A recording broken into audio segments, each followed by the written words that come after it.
Je pardonne, mais je n'oublie pas. C'est une phrase qu'on a souvent entendue, qu'on entend beaucoup et qu'on entend encore. Moi, j'en vois beaucoup tourner sur TikTok. Je pardonne, mais j'oublie pas. Je pardonne pas ceux qui me respectent pas. Je pardonne pas ceux qui ici, nan, nan. En mode, je pardonne, ouais, mais loup solitaire, le cœur est noir, ce genre de choses. On entend beaucoup ça. Aujourd'hui, on va parler donc du pardon. De pardonner. Qu'est-ce que pardonner? La Bible nous dit d'ailleurs même, il faut pardonner, devenir amnésique de ces choses-là, de ce qu'on nous a fait. Le pardon, c'est oublier, totalement oublier. On va essayer de comprendre tout ça, de voir tout ça et comment est-ce que nous aussi, on peut pardonner. On va essayer vraiment de développer ce sujet-là dans ce podcast aujourd'hui, avec plus de hauteur, d'intelligence et surtout de manière concrète toujours. Comment est-ce qu'on peut le mettre en application? Quel état d'esprit? Quelles actions aussi peuvent découler de ce processus et quelles actions est-ce qu'on peut mettre en place dans nos vies pour marcher vers le pardon. Quand bien même c'est difficile et quand bien même la souffrance est présente, quand bien même on est attaché parfois à nos souffrances, à cet acte-là, on m'a fait ça, on m'a fait ceci, et bien on va essayer de se détacher de tout ça et de lâcher prise, parce que c'est un petit peu, oui, je dirais, la première chose et la chose principale qui nous aide à pardonner, c'est le lâcher prise. Alors donc bonjour à tous, j'espère que vous allez bien, j'espère que vous vous portez bien. Donc moi je m'appelle Constant, donc je vous propose un petit podcast qui parle de foi chrétienne et de développement de soi. Alors oui, dans la bonne humeur et dans la bienveillance, j'avais un petit peu oublié mon intro. Si le podcast vous plaît, si les derniers épisodes vous ont plu, c'est vrai que j'ai été un petit peu absent ces dernières semaines. Euh, voilà, en tout cas, si le podcast vous plaît, n'hésitez pas à me soutenir, que ce soit en partageant, en mettant des petites étoiles sur Spotify, ou bien même, si vous en avez les moyens, à me soutenir. Ma page de don est en description de l'épisode. Et puis oui, ce que je voulais dire justement, c'est au niveau de la régularité. Je pense qu'on va plus partir sur toutes les 2 semaines, slash tous les mois, histoire de conserver la qualité et de pas juste parler dans le vent. Je pense que c'est important de garder que je parle quand j'ai quelque chose à dire, parce que sinon je vais juste occuper l'espace et ça va être et dégradant pour moi, dégradant pour vous. Donc ouais, je vais essayer de ralentir un peu le rythme comme vous avez pu le voir. Donc voilà, j'espère que l'épisode va vous plaire. Je vous fais des bisous et je vous dis bonne écoute à tous. Alors le pardon, j'ai identifié, je dirais, trois phases principales, 3 points, 3 voire 4 points que je vais essayer de développer dans cette vidéo. C'est assez chronologique. Partons du point numéro un, qui est le constat. Le constat que, j'ai mal. On m'a fait mal. On m'a blessé. Peut-être que c'est personnel, c'est-à-dire que c'est une personne qui vous a blessé. Peut-être que c'est impersonnel, la situation vous a blessé. C'est vrai que parfois, oui, c'est une personne, je dirais, morale, dans le sens où la société, ou bien le cadre, ou bien l'équipe de basket, ou bien cet événement-là m'a blessé. C'est pas toujours une personne qui nous blesse. En tout cas, le pardon, souvent, il est à faire sur des événements où on s'est senti touché, oui, on s'est senti touché, agressé quelque part, et que ça soit par une personne morale ou physique. Le constat. Le constat que j'ai mal. Au-delà de il s'est passé ça, et des interprétations que je peux mettre sur ce qui s'est passé, j'ai mal à tel endroit de ma personne. Et je ne parle même pas physiquement. Vraiment d'un point de vue psychique, spirituel. J'ai mal. Il s'est passé ça. Enfin, il s'est passé ça en moi. Cette lecture interne, c'est une étape importante du processus de pardon et surtout de ce processus-là. C'est constater. Très bien, j'ai mal. Voir où j'ai mal. Essayer de comprendre pourquoi est-ce que ça m'a fait mal. Qu'est-ce qui m'a fait mal, précisément. Et une fois qu'on a identifié, ok, j'ai mal à tel endroit de ma personne, typiquement, je sais pas, moi, je suis noir de couleur de peau, et ben, un événement où je peux me sentir agressé, un endroit où je peux me sentir agressé dans ma personne, c'est dans la partie origine, dans la partie, dans mon identité africaine, que je peux me sentir agressé. Peut-être que je vais être, on va me parler et je vais être agressé, entre guillemets. Quand je dis agressé, c'est pas une personne qui m'agresse, c'est je vis une agression interne. Et donc peut-être que je vais être agressé dans mon côté, dans l'identité de moi qui est chrétienne, parce qu'on m'a dit, ah oui, non, mais les chrétiens, ils sont tous nuls, peut-être. Mais je reçois cette information, je suis touché, je suis blessé dans ma personne. Qu'est-ce qui fait que je suis blessé? Il y a plusieurs choses, plusieurs lectures. Déjà là, il y a énormément de choses à dire. Pourquoi est-ce que ce que dit cette personne me blesse? Qu'est-ce que cette personne représente pour moi? Pourquoi est-ce que je lui ai donné ce pouvoir de pouvoir m'atteindre? Est-ce que c'est parce que j'aime cette personne que je l'autorise à m'atteindre? Est-ce que je dois faire plus attention à qui je laisse entrer dans mon cœur? Et en même temps, comment faire pour que ça n'impacte pas ma manière d'aimer et que mon cœur ne se noircisse pas? Et là, vous voyez, il y a tout un tissu de questions qu'on peut déjà se poser à ce stade-là du processus. En tout cas, je suis agressé à un endroit de ma personne, je suis agressé quelque part, je constate la blessure interne, j'essaye de revenir sur ce qui s'est passé, pourquoi est-ce que ça s'est passé, faire ce travail déjà de mon côté de manière interne. Et là, on rentre déjà dans la deuxième phase, qui est, je dirais, le traitement. Le traitement, comprendre le processus, comprendre ce qui s'est passé. Une fois qu'on voit, on a une clairvoyance sur ce qui s'est produit, aller à pourquoi ça s'est produit. Par qui sont les protagonistes de cet événement? Est-ce que c'est l'effet de groupe? Est-ce que c'est cette personne-là en particulier? Est-ce que c'est mon copain qui m'a trompé ou qui a été indifférent ou quoi? C'est de voir un petit peu le pourquoi, l'origine de ce qui m'a blessé. Toujours faire tout ce processus, tout ce travail-là, dans un processus vraiment, ouais, vraiment neutre. Neutre, essayer de mettre de côté les émotions, même si c'est difficile. Mais essayer d'être le plus neutre possible pour avoir une vision large.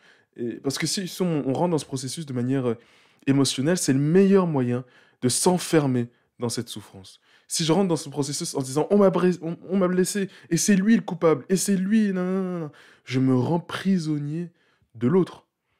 Je me rends prisonnier de l'autre, je me rends prisonnier de l'événement qui m'a blessé. On veut surtout pas ça. Nous, ce qu'on veut, c'est comprendre, pardonner et passer à autre chose, évoluer, croissance, grandir.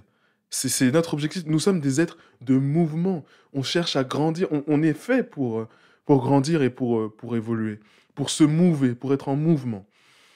Je ne sais pas si mouver, c'est français. Donc voilà, où est-ce que j'en étais? Oui. Pourquoi? Qui m'a fait ça? Etc. etc. Rentrer dans le traitement de ce qui s'est passé. Voilà, un traitement neutre et pas passionné. Surtout pas. Les sentiments ont le droit d'être là, mais en ce qui concerne la compréhension et le traitement de ce qui s'est passé, il faut que je sois neutre. Il faut que je sois neutre.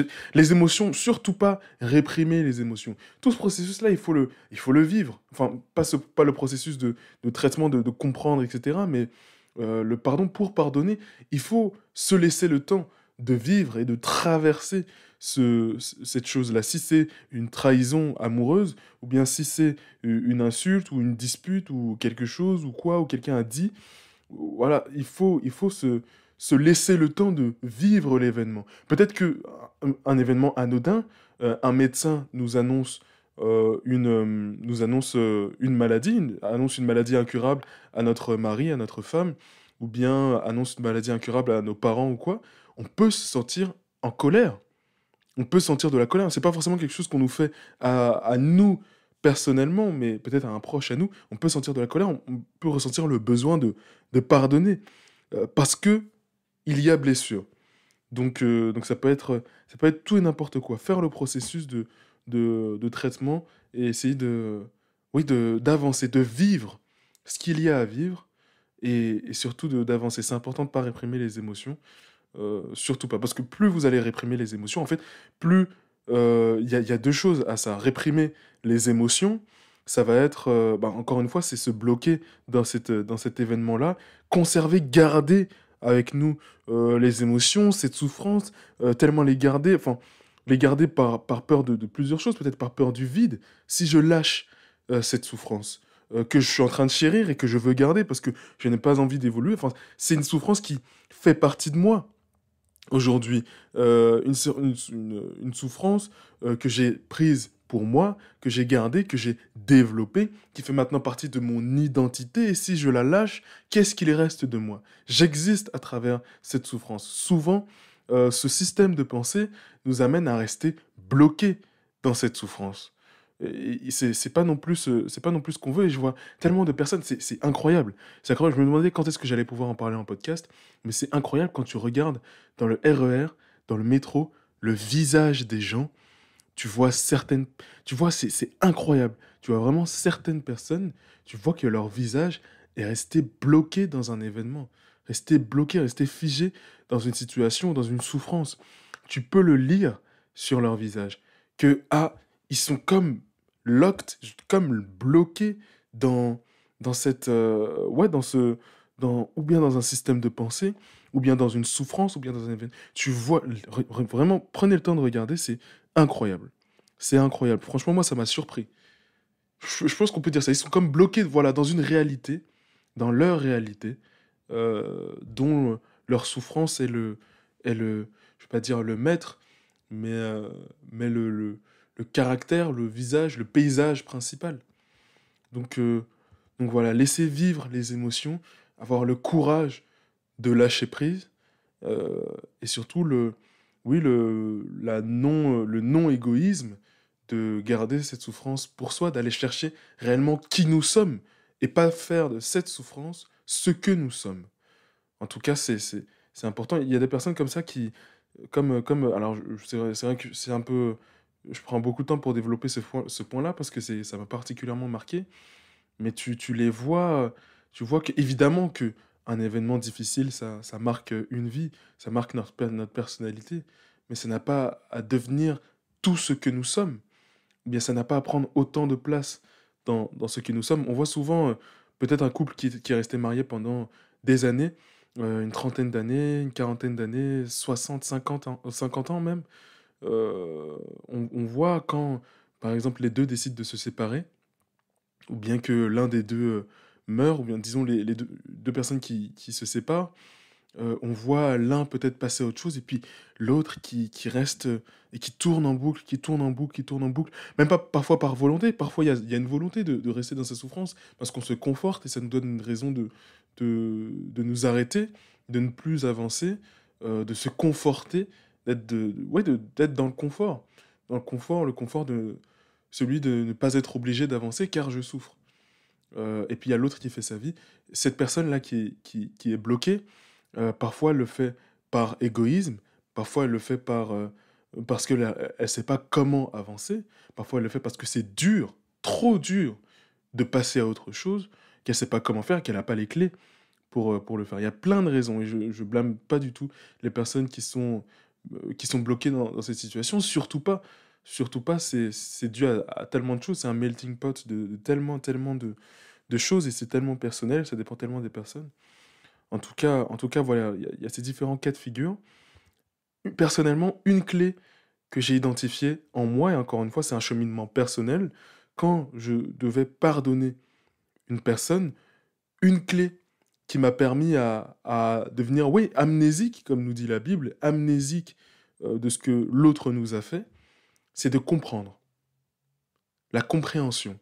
Ça fait partie du traitement de la douleur, je pense, dans ce processus de pardon.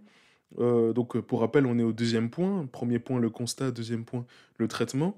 Euh, et oui, comprendre le processus, en gros, le système de pensée qui a mené à cette action, à cet événement et qui m'a blessé. Essayer de comprendre ce qui s'est passé. La compréhension m'aide beaucoup à pardonner. Une fois que je comprends, ah, pourquoi est-ce que cette personne a posé tel acte qui a mené à telle action et telle répercussion sur moi, que je me décentre de moi-même. Imaginons que je sois à la place de cette personne et que je réfléchisse à la première personne de mon agresseur, qui soit encore une fois moral ou physique. une fois que je me décentre de moi-même, que j'essaye de voir les choses, etc. dans sa vie, euh, c'est vrai que c'est plus simple de pardonner. Ah ok, il est dans telle situation, il est face à tel mur, telle contrainte, je comprends mieux. Et ça, c'est beaucoup plus, ouais, c'est beaucoup plus simple. Je reprends mon exemple de racisme. Imaginons, oui, une personne qui, elle, est raciste et a un comportement au-delà du racisme. Parfois, on pense que des personnes sont racistes, mais c'est plus de la xénophobie, de la peur de l'autre. Quand on prend une personne raciste, parfois c'est simplement parce que c'est ce qu'on lui a appris. C'est ce qu'on lui a appris, comme moi, on m'a appris à croire en Dieu. Eh bien, certains parents, pour des raisons qui les regardent, bonnes ou mauvaises, apprennent à leurs enfants à méfie-toi de l'autre. Méfie-toi de tel type de personne. Moi, j'ai vécu ça, je ne veux pas que tu souffres. Méfie-toi de tel type de personne. Simplement, parfois, c'est juste de l'ignorance qui amène à ce type de comportement et qui peuvent blesser d'autres personnes. Donc voilà, c'est important de remettre les choses dans leur contexte, mieux comprendre, afin de mieux pardonner. Et quand tu comprends le cadre dans lequel certaines personnes racistes aujourd'hui ont grandi, tu te dis, ah bah oui, c'est normal. Tu peux même te dire, bah en fait, si j'avais grandi dans le même cadre, moi aussi j'aurais été raciste. Et donc, euh, et donc à partir de là, c'est de notre rôle, oui, c'est de notre rôle. Je parle pas en tant que victime dans le processus, mais en tant que être humain et frère en humanité, particulièrement chrétien, c'est de notre rôle de dire, ok, euh, j'ai identifié ça chez telle personne, eh bien je l'accompagne à développer sa croyance et à tuer cette croyance que je suis une menace pour elle.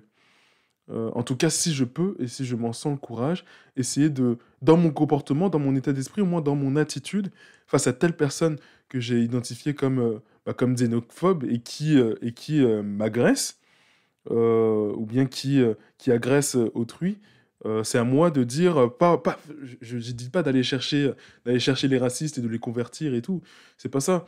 Mais c'est plus dans l'état d'esprit dans lequel je suis, et quand je constate qu'une personne raciste s'adresse à moi, etc., c'est à moi d'aller débunker avec bienveillance, avec bienveillance, oui, et respect et sagesse, de dire, ah bah non, ça c'est comme ça, etc., etc. J'ai en tête un exemple parfait, c'est Kanawe, je sais plus comment elle s'appelle, Kanaye, c'est une streameuse de jeux vidéo. Non, c'est pas une streameuse, c'est une joueuse professionnelle de jeux vidéo. Elle est passée sur RTL, je crois. Et puis, elle était face à des journalistes qui n'y connaissaient rien du tout aux jeux vidéo. Et donc, on lui a vraiment posé tous les clichés du jeu vidéo. Ouais, le jeu, addiction, c'est nul. Ouais, c'est que des garçons, etc. Et face à chacune des questions vraiment clichés, mais bateaux, mais genre c'est vraiment, t'as rien compris aux jeux vidéo, elle répondait avec une telle bienveillance, à quel point bah, ces jeux vidéo qu'on blâme tant lui ont permis de s'ouvrir au monde, au piano, à d'autres sports, etc. À quel point les jeux vidéo ont été une porte d'ouverture sur le monde dans sa vie, quel rôle ça a joué, comment elle fait aujourd'hui, etc., comment elle en vit, ce que ça lui permet. Je vous mets la vidéo en description parce qu'elle est juste géniale, et je pense qu'on devrait vraiment avoir cette attitude, que ce soit dans le cas du racisme, que ce soit dans le cas d'un athée qui viendrait nous titiller en tant que chrétien, que ce soit dans le cas de encore autre chose. Voilà, je pense que c'est vraiment l'attitude à adopter. En tout cas, je le crois profondément.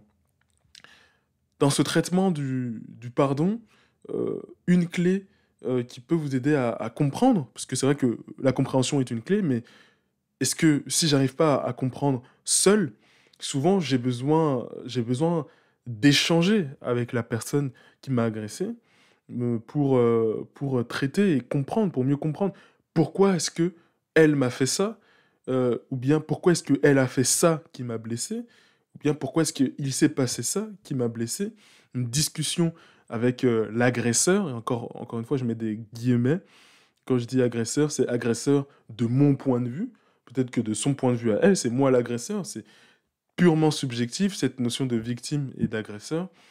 Euh, de la discussion avec l'autre, avec la personne qui m'a fait du mal, eh bien, c'est une des clés. Il y a la discussion avec l'autre d'un côté, peut-être aussi que l'autre ne peut pas en parler, n'arrive pas à en parler, parce qu'on n'est pas tous, on n'a pas tous les mêmes capacités, je dirais, à encaisser, à digérer un événement.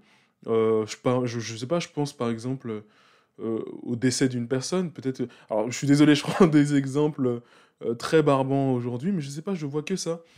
Imaginons deux frères qui ont perdu leur mère, leur père. Il y en a un qui va peut-être réussir à passer à autre chose plus vite que l'autre. Et donc discuter avec l'autre n'est peut-être pas possible parce que chacun encaisse à sa vitesse. Donc là, c'est un exemple, bon, c'est assez exogène à cette notion de pardon, mais ça image bien les choses qu'on est tous, on est inégaux face à notre capacité à pardonner, et à encaisser un type d'événement par rapport à un autre, etc. Parce qu'on a nos systèmes de pensée, parce qu'on a nos croyances, parce qu'on est qui nous sommes. Donc, euh, donc voilà, parfois la discussion avec l'autre n'est pas possible.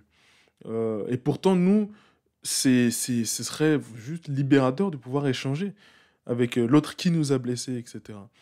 Et c'est pas possible. Dans ces cas-là, je pense que le premier interlocuteur, eh bien c'est Dieu. L'échange avec Dieu permet à minima de patienter le temps que l'autre soit prêt à discuter et à échanger, que je puisse enfin enterrer la hache de guerre dans mon cœur.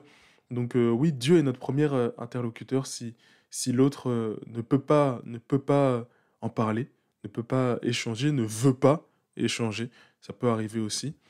On peut sentir un sentiment énorme d'injustice, mais Dieu est là pour ça. Dieu est là pour nous écouter, pour nous aider à pardonner. La prière, la lecture de la parole, il y a tellement de clés dans la Bible. Juste la Bible, oui, c'est tellement de clés. Prenez juste les lettres de l'apôtre Paul, bien les proverbes, les livres de la sagesse avec Job et Ecclésiaste. Tous ces livres-là sont très, très, très parlants. Euh, donc voilà. Le troisième point que je voulais aborder avec vous, c'est la résilience. Donc on a le constat, on a le traitement, et on a la résilience. Une fois que tout ça est fait et qu'on a pu ou pas comprendre pour pardonner, une fois que, en tout cas, que toutes les émotions ont été vécues comme il fallait, et bien la résilience, tout simplement, bon, ça s'est passé, le monde n'est pas toujours tout beau, tout rose, eh bien, tant pis, c'est arrivé, maintenant je sais, et on va en revenir à la phrase du début du podcast, je pardonne mais j'oublie pas. Eh bien là, c'est le meilleur moyen de rester bloqué encore une fois dans cette souffrance et de noircir notre cœur avec cet événement qui peut-être n'aurait pas dû avoir lieu, mais parce que égoïsme ou inadvertance ou individualisme ou ci ou ça ou indifférence ou quoi, ont permis que des événements de ce type arrivent et viennent me blesser. Donc oui, la résilience à ce niveau-là, c'est le lâcher-prise. Ok, il s'est passé ça. Très bien. Je passe à autre chose. Je lâche prise. Je remets ça entre les mains de Dieu. Et c'est là où, pour le coup, tu acceptes de te libérer d'un poids et c'est magique. J'ai pas d'autre mot. C'est magique est le mot. Se libérer, lâcher prise, lâcher la douleur, lâcher le poids, lâcher prise. Par pitié. Vraiment, ça sert à rien de garder cette chose dans son cœur et de dire on m'a fait mal, on m'a blessé, je ne peux pas laisser passer ça. Combien de fois des gens se sont dit cette phrase je ne peux pas laisser passer ça et sont retournés dans leur rancœur, leur sentiment de vengeance et sont restés bloqués dedans et le temps est passé et les deux sont toujours au même niveau. Mais par pitié, lâchez prise. Évidemment, il y a eu souffrance, et c'est difficile, et ça fait mal, mais c'est encore pire de rester bloqué dedans. Souvent, quand on vit quelque chose de difficile, on a juste envie que ça s'arrête. Eh bien, le lâcher-prise est la clé pour que ça s'arrête.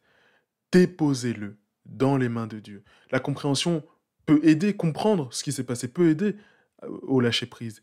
Mais lâcher-prise, même si vous ne savez pas tout, même si c'est difficile, apprendre à lâcher prise, et ça, je pense que ça s'apprend, c'est quelque chose qu'on demande à Dieu, ou voilà, mais c'est quelque chose qu'on exerce aussi, le lâcher-prise, c'est libérateur. C'est libérateur, parce que sinon, on garde sur nos épaules, et peut-être pendant des dizaines d'années, ce poids en nous, on en fait une identité, on se le met là-dessus, sur le dos, etc. On le prend, on vit avec, mais pitié, la vie est déjà assez dure pour se rajouter des choses sur le dos. Lâchons prise, lâchons prise.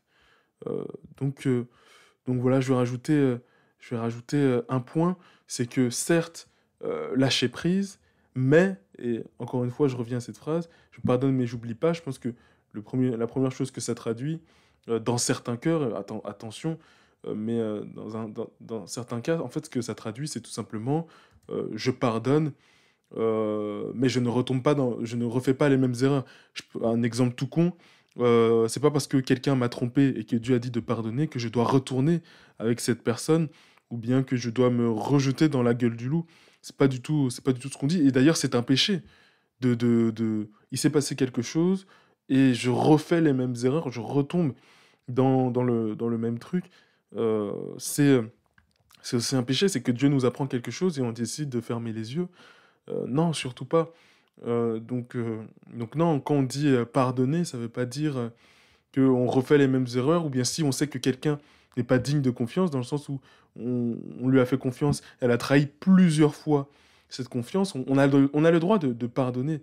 Mais s'il faut que le travail avance et qu'il faut que ou bien je vire cette personne, ou bien je sais pas, mais que je peux pas lui faire confiance sur ce plan-là, eh bien, ainsi soit-il. Désolé, je ne peux pas refaire les mêmes erreurs, te reconfier ça, parce que toi-même, tu tombes tout le temps dans ce travers qui empêche les choses d'avancer, que ce soit sur un plan professionnel, que ce soit sur un plan amoureux, peu importe le plan. Mais en tout cas, cette personne a ce travers-là, a ce péché-là en elle. Peut-être qu'elle ne le fait pas exprès, peut-être que si, peut-être que ça, peut-être qu'elle le fait très très bien exprès, peu importe. En tout cas, sur ce point-là, je ne peux pas te faire confiance. Ok, je te pardonne. Je comprends, je sais, ou même si tu comprends pas, voilà, je te pardonne. C'est acté, tant pis. Ça m'a fait mal. Ok, on passe à autre chose. Mais je ne referai pas les mêmes erreurs. C'est à ça aussi que servent les événements difficiles. Je ne refais pas les mêmes erreurs, évidemment, mais je pense que voilà, ça c'est assez logique. Quoique, pas si, peut-être logique, peut-être compréhensible, mais pas évident. Pas évident de ne pas retomber dans les mêmes travers. On a beaucoup parlé donc, du processus de pardon, oui, je suis bloqué, rester bloqué dans sa souffrance, rester bloqué dans dans son, euh, dans son ruminement interne. Je pense que ouais, le lâcher prise, même si les choses sont pas parfaites, sont pas finies, ça ne sera pas parfait. Ça ne sera pas. Peut-être que certaines choses n'ont pas de fin joyeuse. Quand je dis joyeuse, je parle. Mais je pense que vous voyez ce que je veux dire. Certains événements sont imparfaits. Certains événements se finissent mal. C'est pas grave. Ça s'est passé. Je ferai de mon mieux pour que ça se passe autrement la prochaine fois. Et donc ouais, rester bloqué dans cette souffrance, c'est vrai que parfois ça peut être difficile et on peut ne pas réussir à faire ce travail-là de pardon. La seule clé qu'aujourd'hui je connais et qui, je pense, peut vous aider à vous débloquer de votre situation, c'est la parole de Dieu, la Bible. Écoutez, écoutez la Bible. Écoutez l'apôtre Paul parler, écoutez Jésus parler, regardez peut-être des séries. Il y a une série qui s'appelle The Chosen, une série américaine qui est gratuite partout sur Internet, en application. Vous pouvez télécharger l'application The Chosen et regarder les épisodes gratuitement. C'est une série qui raconte la vie de Jésus et qui est juste incroyable. Ça n'a rien à voir avec tous les autres films que j'ai pu voir. Pour le coup, c'est très très parlant. Ça peut vous aider à pardonner. Ça peut vous aider à pardonner, voir d'autres personnes le faire, même si c'est juste un film. ça peut aider, ça peut débloquer. Une série, enfin c'est pas un film, c'est une série plutôt. Un film, il y a une série qui s'appelle War Room. War Room, la guerre, chambre de guerre. War Room, c'est une histoire très belle d'un couple américain. Le mari est indifférent, colérique, etc. Et la femme s'en remet à Dieu au bout d'un moment, grâce à une rencontre avec une personne. Et on voit tout le processus de pardon, de résilience, de détachement, etc. C'est incroyable. Donc voilà, vous allez sur Internet, il y a plein de films chrétiens qui peuvent vous aider à vous débloquer, à réaliser, à vous débloquer d'une situation. Et puis sinon, au-delà de ça, oui, la parole de Dieu. La parole de Dieu. La prière. Et la patience. La patience. Les choses prennent du temps.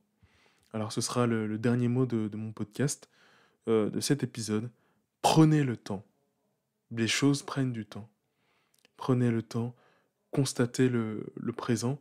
Ce que vous êtes aujourd'hui. Ne vous confortez pas dans votre douleur, mais laissez-la vivre. C'est un équilibre subtil, mais nécessaire pour évoluer et grandir, sortir grandi de ce processus. Prenez le temps. Il n'y a pas de temps imparti pour pardonner. Si ça doit prendre beaucoup de temps, ça prendra beaucoup de temps. Si ça doit prendre peu de temps, euh, ça prendra peu de temps. Prenez le temps en tout cas. Prenez le temps d'évoluer, de grandir et de traiter cette douleur. Voilà, les amis, c'est la fin de cet épisode. Je crois que c'est l'épisode le plus court de ce podcast. J'espère que tout ça aura pu vous aider. J'ai encore tellement de choses à dire sur le pardon. Il faudrait qu'on en parle autour d'une tablée avec plusieurs personnes. En tout cas, voilà, je vous remercie d'avoir écouté l'épisode jusqu'au bout. Encore une fois, si cela vous a aidé, j'ai vu que le dernier épisode sur comment convertir un ami au christianisme, etc., vous a pas mal plu. Donc voilà. Je vous souhaite une très très bonne soirée. En vous disant surtout de mettre des petites étoiles si l'épisode vous a plu, si le podcast en lui-même vous plaît. Et puis soyez bénis. La prière, il n'y a que ça de vrai. Et, abonnez-vous à mon nouveau compte Insta. J'ai plus TikTok, je suis plus sur TikTok. Maintenant, je suis plus sur Instagram. Voilà, enfin, je suis plus sur TikTok. Je continue de faire des petits TikTok de temps en temps, mais je suis beaucoup plus actif sur Instagram. Constant-Cessou. Voilà. Il y a d'ailleurs pardon, un jeu concours, je crois, peut-être qui se finit aujourd'hui à l'heure où je poste le podcast. Donc, pour gagner une Bible, voilà, si ça vous intéresse. Je vous remercie. Partagez si vous pensez que ça peut aider quelqu'un. Je vous remercie, je vous fais des bisous et je vous dis à très vite. C'était Constant. Soyez bénis.